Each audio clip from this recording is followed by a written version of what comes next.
friendline.co. Hai friends, kembali lagi bersama saya Yudi Bispayoga. So, di hari Senin ini kita akan membuat Monday Market Review seperti biasa. So, di minggu kemarin kita sudah membuat beberapa forecast. Dan kalau kita lihat dari before after ya, dari forecast sebelum di MMR sebelumnya, yang pertama itu kita bisa lihat dari si Euro GBP. Ini kurang lebih sudah running sekitar 145 pips. Terus dari GBP GPY juga ini sudah cakep banget, yang dimana di sini dia sudah running sekitar 500 pip lebih ya dari area yang sudah kita buat. So simpelnya di sini kalau kita lihat dari GBP GPY, dari structure, dari visual dari GBP GPY ini juga sudah menunjukkan bahwa dia bakal kembali ke fresh order block ini. Karena di sini kita bisa melihat adanya liquidity trend line yang sudah di grab, terus dia ngebuat order block setelah nge-grab si liquidity, terus dia membuat low baru di sini. Akhirnya di sini dia kembali lagi tap di order block yang dibuat ini, lalu dia langsung melanjutkan penurunan ke area order block juga di 4 hours. So buat di minggu ini mungkin kita akan lebih membahas ke gold, karena kalau kita lihat dari gold ini sendiri, weekly candlestick ini sangat interesting. Dia udah membuat impulse correction, terus dia continuation dengan closing candle yang sangat full body seperti ini, which mean ini bakal menjadi potensial buat gold ini membuat high baru lagi. Oke. Jadi kalau kita lihat high dari weekly itu berada di area ini. Ini 1 2. Oke. Ini adalah high dari 2020 sampai 2022. Harga tertinggi emas di dalam sejarah itu ada di 2020. Nah sekarang kalau kita lihat dari gold ini sendiri, historicalnya sudah sempat saya bahas di MMR sebelum-sebelumnya. Ini sudah sering banget saya bahas, yang dimana di sini ada satu buah swap liquidity yang menghasilkan high, high, dan high. Ini masih fresh zone-nya.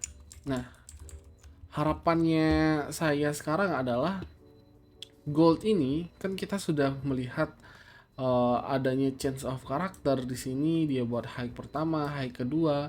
Nah, high kedua ini sudah di break, yang dimana kemarin harapannya dia respect terhadap area ini, terus dia kembali turun ke area ini baru dia naik. Tapi di sini yang terjadi di dalam market adalah gold ini dia langsung bullish tanpa menjemput si area demand yang sudah terbentuk di bulan November 2022. So dari view yang saya lihat sekarang, bias dari gold ini sendiri masih akan bullish. Cuman kalau kita lihat dari daily time frame di sini, dari daily time frame di sini memang sudah ada break of structure. Jadi di sini sudah ada boss, yang dimana teman-teman juga tahu adanya beberapa isu bank yang pilot. Ada itu mungkin bisa orang-orang bisa panik, terus mereka pada beli emas, jadi harga emasnya semakin melambung. Nah kalau kita lihat dari chart yang terbentuk di sini, dari area ini dia sudah jelas dia bakalan bulls. Cuman memang di sini expect-nya kemarin dia respect di sini, tapi dia langsung breakout di situ. Nah untuk sekarang kalau kita lihat dari daily time frame, gold ini sudah memiliki impulsif candle, which is di sini tidak ada perlawanan dari seller, tidak ada perlawanan yang signifikan. Jadi di situ tidak menimbulkan sebuah koreksi yang terbentuk. Nah, sekarang tujuan kita ini adalah menunggu koreksi yang bakal dibentuk oleh si gold. Nah, kalau kita lihat di sini ada satu buah high atau buy side liquidity di sini. Nah, di sini kita bisa melihat respon ya dari gold. Ketika dia break terus dia balik lagi di sini, berarti ini ada potensial gold ini sendiri bakal koreksi lagi. Jadi koreksi mungkin di area order block ini baru dia naik lagi. Karena seperti yang sering saya bilang juga, history repeat itself, yang mana impulse correction itu akan selalu ada di time frame berapapun. Nah, kalau kita lihat area yang berada di sini ada satu buah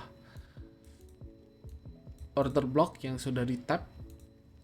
Terus, kalau kita lihat di area ini juga akan menjadi sebuah zone. Oke. Nah, kalau kita turunin ke lower time frame ya. Lower time frame-nya mungkin kita bisa bawa dia ke 4 jam. Nah, di 4 jam ini area ini bisa menjadi area imbalance. Oke. Kita buat di sini menjadi warna abu dan kita kasih note imbalance zone. Oke, kita ambil 50% dari zone ini.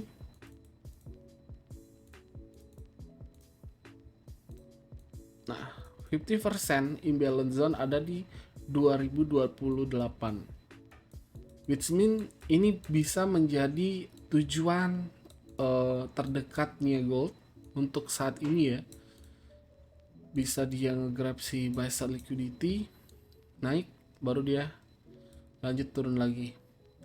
Nah, di samping itu kita juga masih memiliki order block di sini. Jadi kita masih ada 2 zone yang bisa kita expect buat gold ini respect terhadap zone tersebut. Jadi yang pertama, yang paling dekat ada di harga 2021 sampai di 2035. Ini adalah area terdekat buat si order block. Cuman kalau kita bicara tentang resistance terdekat di sini ada di 1998. Oke. Nah, untuk minggu ini ya. Untuk minggu ini kalau saya pribadi, as long as gold ini belum punya higher low di daily time frame, saya bakal wait and see sampai dia masuk di 2 zone yang saya buat ini. Jadi ingat ya, untuk di minggu ini kita masih wait and see. So, sebelum kita lanjut, di sini kita ngelihat ya ada beberapa news di sini di hari Senin sampai di hari Jumat. Jadi yang pertama di hari Senin itu teman-teman bisa lihat yang high impact-nya aja. High impact ada Audi, Euro juga di sini ada USD. Oke, di hari Senin ini ada news. Sorry, ini Selasa. Di hari Selasa besok itu ada news USD high impact, ada Euro, ada Audi. Oke. Terus di hari Rabu kita cuman ngelihatnya di sini ada oil. Terus di sini ada GBP. Di hari Kamis ada FOMC, putusan tingkat inflasi. Terus dari GBP ini juga ada lumayan banyak. Jadi ingat ada FOMC ya di minggu ini. Terus di hari Jumat mungkin ada GBP ya. GBP. Nah, GBP-nya lumayan banyak nih di hari Jumat. ada PMI juga dari USD. So mungkin di minggu ini gold atau pair-pair yang lain itu mungkin ya butuh waktu buat dia koreksi dulu. Jadi mungkin ketika nanti ada news di hari Selasa, Rabu, Kamis yang sudah tadi kita bahas, mungkin itu bisa ngebawa gold ini koreksi untuk bearish. So hopefully dengan adanya news itu dia bisa diberi kecepatan ya, atau dikasih bensin biar sebelum di hari FOMC itu dia sudah berada di zone ini, kita bisa short dengan tujuan untuk pembuatan higher low di daily time frame. Okay, that's it mungkin untuk untuk XAU USD. Nah sekarang dari watchlist selanjutnya saya punya EuroCAD. Jadi dari EuroCAD di sini kita bisa lihat ada trend liquidity, terus di sini sudah tercipta order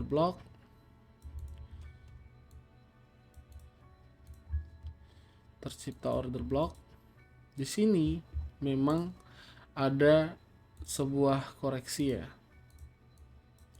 dan overall tren dari EuroCAD ini bullish trend. Nah dengan adanya tren bullish ini, kemarin harapannya adalah si EuroCAD ini ngetap area ini, area fresh ini, karena ini terbentuk di sini.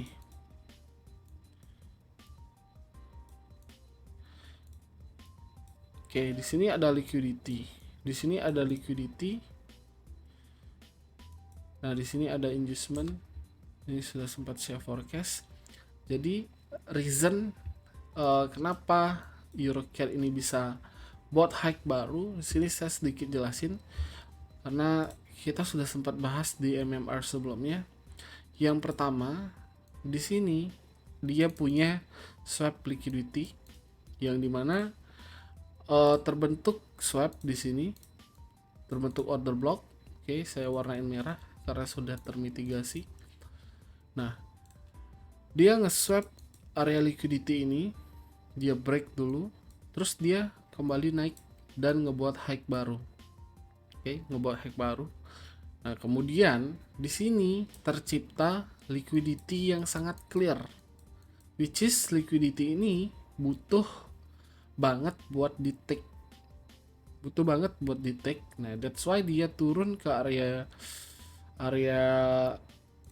order block after swap ini, terus dia respect dan trennya kembali bulls. Jadi mungkin di lower time frame dia sudah memiliki change of karakter. Nah, kemudian kemarin harapannya si EuroCAD ini mencari area 1.168. Nah, cuman itu belum di tap ya 1.168. Dia sudah reject setelah ngetik dari trend liquidity. Nah, trend liquidity ini di take, lalu terciptalah sebuah order block. Nah, mungkin di sini kita bisa melihat order block yang paling dekat yang berada di sini buat kita pantau. Karena kalau kita turunin nih ke 1 hour, ini adalah clear order block ya. Terus di sini juga sudah ada boss pertama, boss kedua. Cuman dia memang masih respect terhadap order block ini, masih di respect. Nah, sekarang kita tinggal melihat reaction dari EuroCAD ini ketika memasuki area order block ini. Atau kalau kita bicara tentang 1 hour, di atasnya ini juga masih bisa kita anggap sebagai zone. Jadi ini bisa aja ini menjadi inducement, bisa juga ini yang di respect oleh Eurocat. Nah sekarang simpelnya adalah ketika dia memasuki zone, salah satu zone ini, bagaimanakah respon dari marketnya ini? Apakah ketika dia masuk ke area zone ini dia memiliki change of karakter di lower time frame, which is dia akan repeat historinya lagi, dia bisa nge-swap liquidity, terus dia buat order block, terus dia boss, baru kita bisa execute di sini. Atau dia tidak membuat hal ini. Kalau dia tidak membuat hal ini berarti kita bisa menunggu di area order block yang ini. Karena kalau berdasarkan 8 jam nih, 8 jam time frame, di sini kita bisa lihat ada liquidity ya. Ada liquidity yang terbentuk.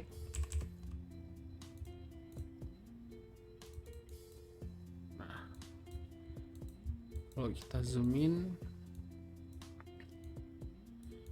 terus kalau kita lihat dari sebelahnya lagi, di sini dia nge-respect zone yang sudah terbentuk di sini. Oke, zone ini di respect. Nah, kalau kita lihat dia kan masih di atas nih zonnya. Nanti ketika dia sudah membuat struktur yang agak besar buat low, ini adalah tujuan akhir atau tujuan selanjutnya buat si Eurocat. Tapi untuk sementara yang paling dekat adalah order block yang sudah di tap ini. Ini saya delete. Jadi order block yang terdekat yang di tap oleh si Eurocat ini. Nah sekarang dari lower time frame yang tadi kita bahas, kita akan menunggu hal tersebut. Jadi mungkin dia sudah mendekati 50% zone, dan harapannya di sini kalau kita lihat dari lower time frame tadi, dia respect terhadap zone itu. Oke. Next for GBP/JPY, kita update lagi GBP/JPY. Nah kalau kita lihat di sini GBP/JPY respect terhadap order block yang sudah saya mark ini. Terus dia di sini ngetik liquidity buat order block di sini. Yes, order block di tap, dia buat low. Nah di sini ada pause lagi. Nah kalau kita lihat dari 1 jam time frame, di sini memang tren jelas terlihat bearish. Nah kalau kita lihat dari 15 menit, di sini memang area liquidity yang harus banget di take. Terus ASEAN low-nya sudah di take. Di sini kita bisa melihat mungkin di lower time frame lagi. Let's check 1 minutes. Nah, 1 minutes ini zone yang cukup interesting. Oke, saya warnain abu karena masih fresh ya, karena warna abu.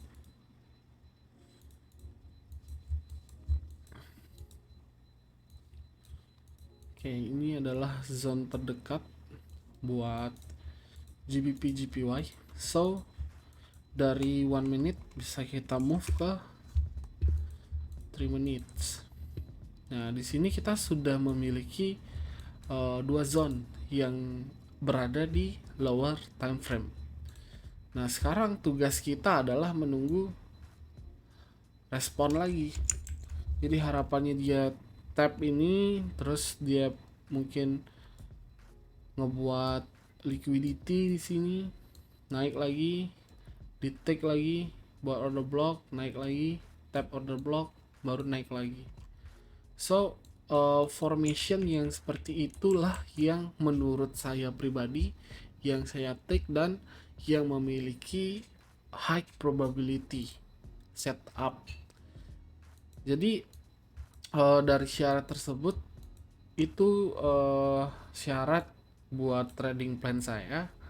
Jadi mungkin dia ngebuat liquidity dulu, terus buat high di grab, order block.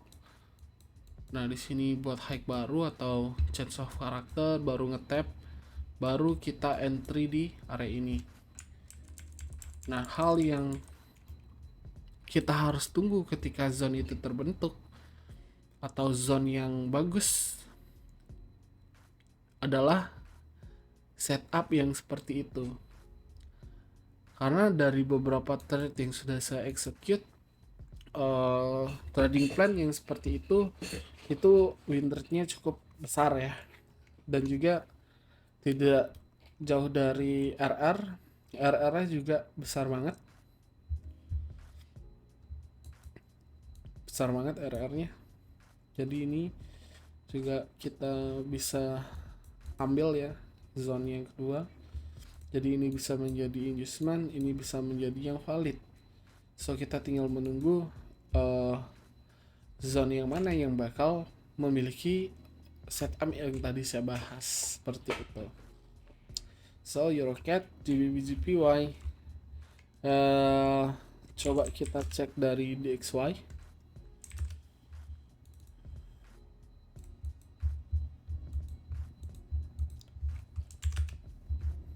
Nah dari DXY ini sendiri sudah sangat clear banget, dia sudah tap di area seperti yang terjadi di GBP JPY. Ini dia nge-grab trend liquidity, terus dia membuat order block, boss, and then tap di order block. So continuation bearish. Nah harapannya DXY ini dia turun ke area fresh yang tercipta ini, karena di area ini juga ada liquidity yang sudah di sweep, dan mungkin ketika dia masuk ke area ini dia bisa lanjut bulls lagi, sehingga lawan dari USD itu akan mengalami penurunan atau bearish trend lagi. Karena kalau kita lihat dari zone ini sudah dilewati ya, sudah tidak fresh lagi, dan next zone yang masih fresh adalah di area ini. Area ini saya sangat interest sekali karena dari 8 jam time frame sini dia menghasilkan low baru, terus ada correction, dan bisa kemungkinan dia bulls karena di sini dia sudah membuat bulls trend yang cukup strong. Jadi harapannya ketika dia masuk di area ini, saya berharap setup yang tadi saya sebut itu terjadi di sini, tercipta di sini. So saya bakal execute buat nge-short lawan dari USD, nge-buy pair USD seperti itu. Nah kalau kita lihat dari USD Swiss franc pun, oke, di sini masih kita lihat setup dari swap, lalu ada boss, boom, membuat low baru, dan mungkin di sini ada order block yang terjadi di lower time frame. Terus di sini mungkin ini adalah swap liquidity, dan boom, respect, dan bulls lagi. So ini adalah area yang paling clear, yang terdekat buat si USD Swiss franc. Tap sini bisa naik lagi ke area order block, bisa turun gitu. Jadi di Swiss franc ini ada satu dimension yang masih fresh ya di sini. Mungkin itu bisa menjadi tujuannya buat si USD Swiss franc, karena di sini saya sudah memasang alarm ya di sini. Mungkin itu aja ya di minggu ini. Jadi sudah cukup banyak, ada beberapa pair. Dan buat kalian yang nonton video ini, jangan lupa di subscribe, terus di like, di share ke teman kalian yang belum memiliki forecast di minggu ini atau belum memiliki watchlist. Dan buat kalian yang pengen belajar tentang SMC, kalian bisa cek di website frontline coproject.com. Jadi di sini kalian bisa lihat ya programnya apa aja, dan kalian bisa baca-baca juga di sini. So, thank you for watching. See you on the next video. Bye.